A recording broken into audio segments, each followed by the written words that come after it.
It's my podcast today. Change. Of course, we're talking about change. Of course, why not? So, I'm gonna tell you the truth. I'm gonna tell you the truth. I'm gonna tell you the truth too. Here's my podcast. Hey, what's going on, everybody? I hope that you are doing okay. And by the way, let me just tell you, we're really getting into our sweet spot, starting to get a lot of individuals that are tuning in, especially now that we've added Apple Music to one of the platforms that we stream from. It's good to be able to engage with you all. So anyways, my name is Andre. I'm both the host and founder of BSTL. And I'm just happy to have you all here. Today, I'm going to give you a bonus conversation. The reason why I want to give you a bonus one is there's this thing that I've been wrestling with in my mind. And I thought that I would just get it out here on this platform. So anyways, recently I went into my barbershop. I'm just going to jump right into it. I've been going there now for a long time. I'm not necessarily one who's like hooked to a specific shop or not. So I found this space that's not too far away from my home. It's like in a little nook in the town of Durham or the city of Durham out here in Ontario. And I go there every single week, even during the pandemic. My barber, he was so good to me that he just found a way to help me look halfway decent. And I shouldn't say halfway decent.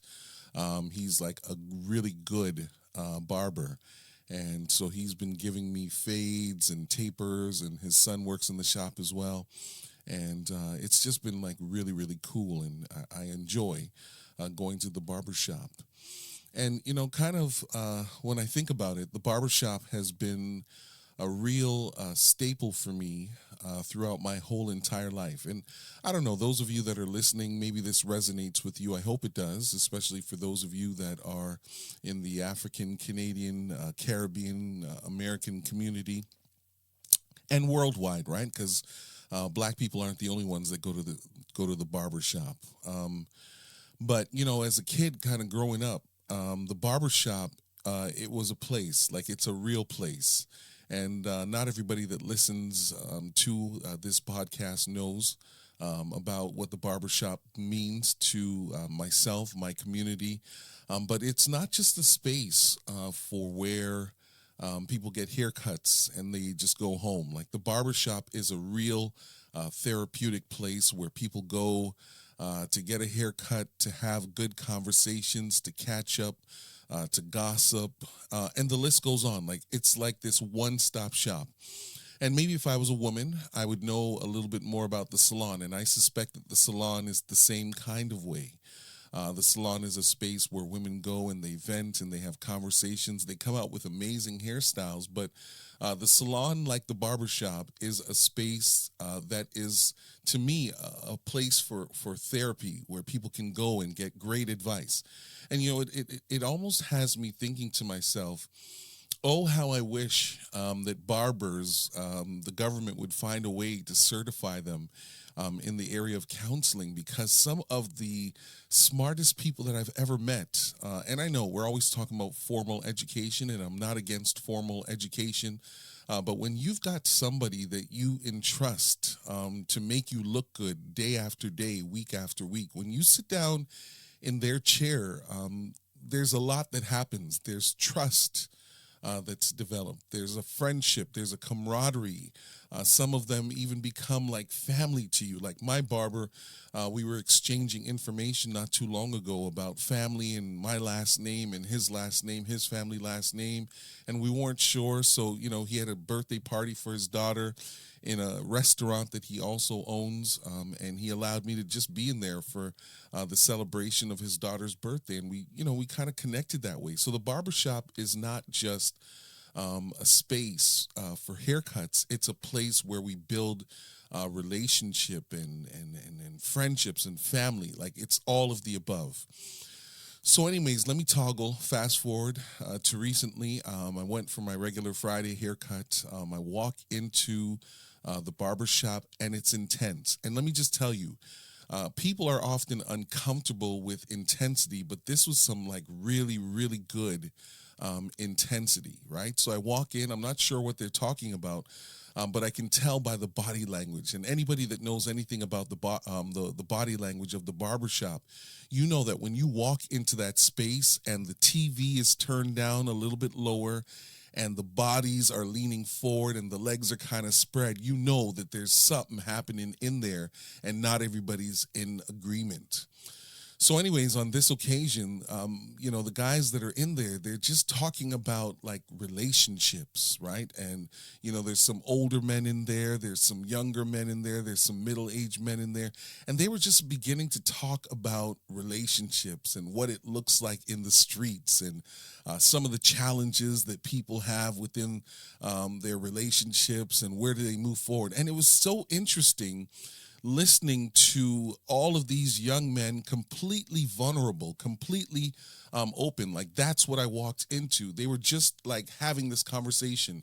And let me just also say this. One of the things I love about the barbershop is it's one of the few places where you can be completely yourself and not have to worry about anybody like ridiculing you.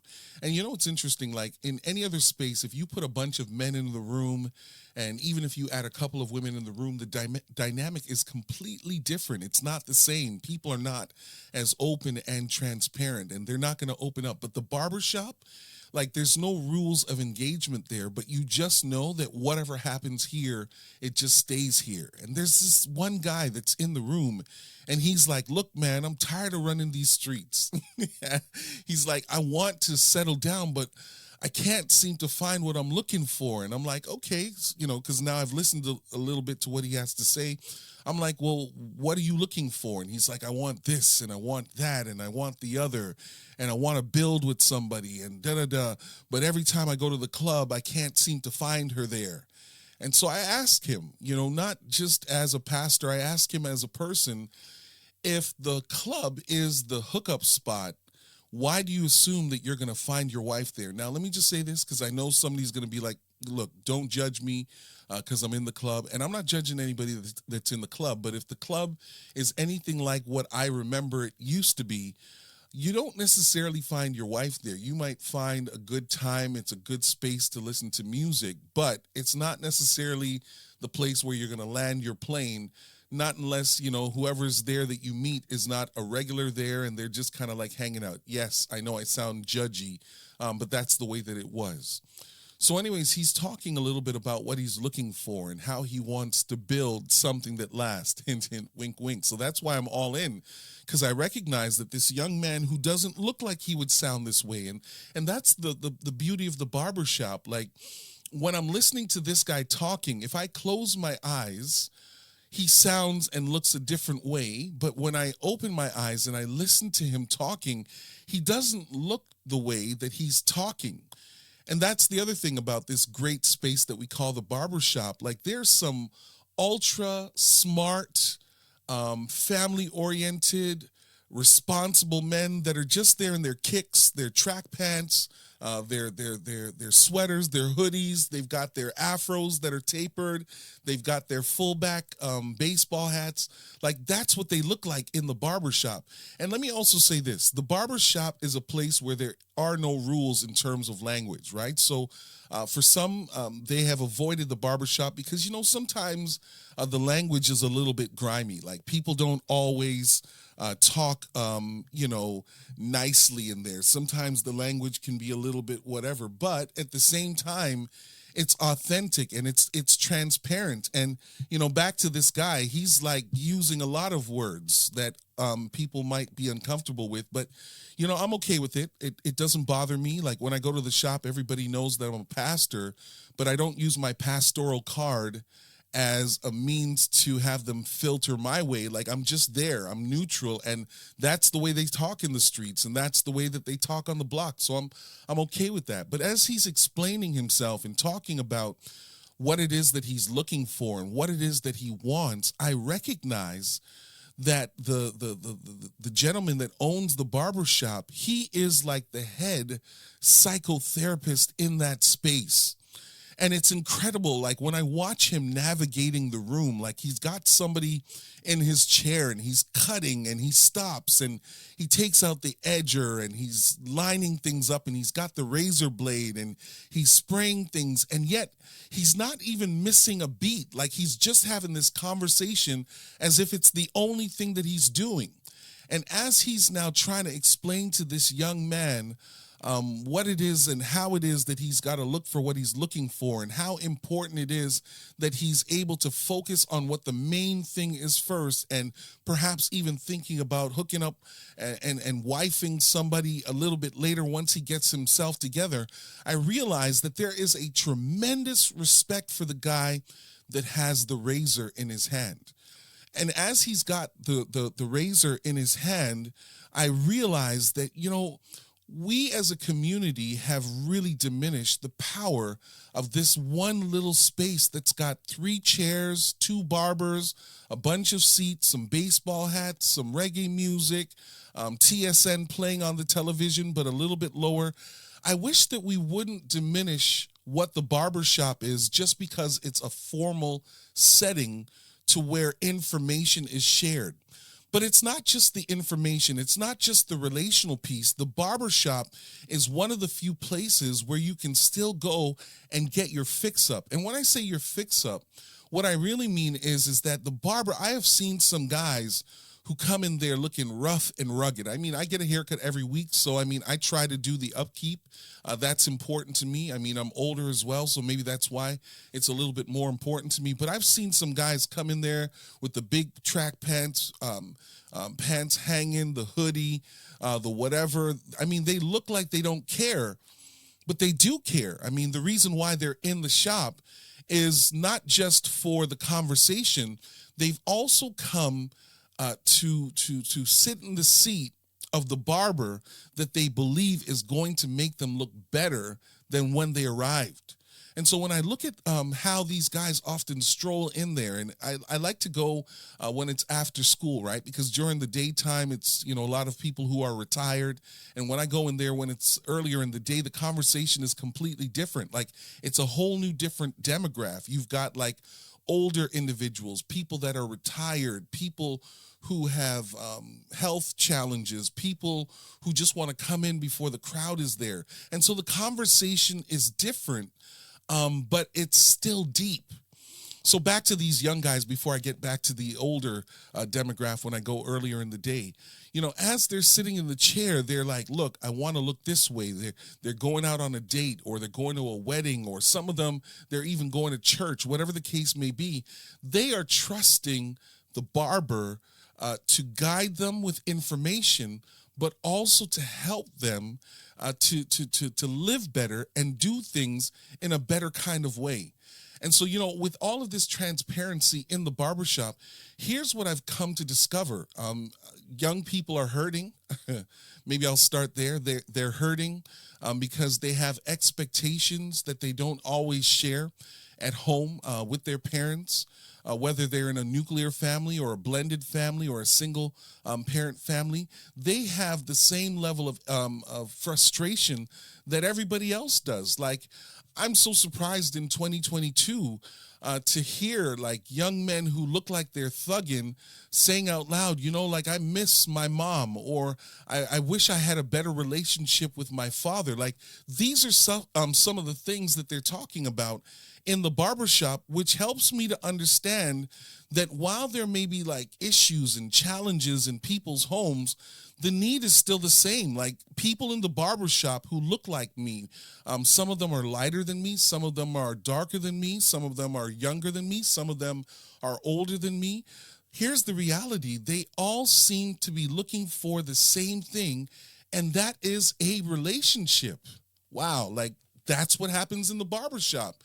Because a lot of the conversation is always around relationships. So let me just pivot for a minute, because we've talked a lot about like the young men, and I hope you can appreciate this bonus conversation because here at BSTL, when we talk about building something that lasts, I'm hoping that this conversation is going to get somebody to maybe not cut your hair at home.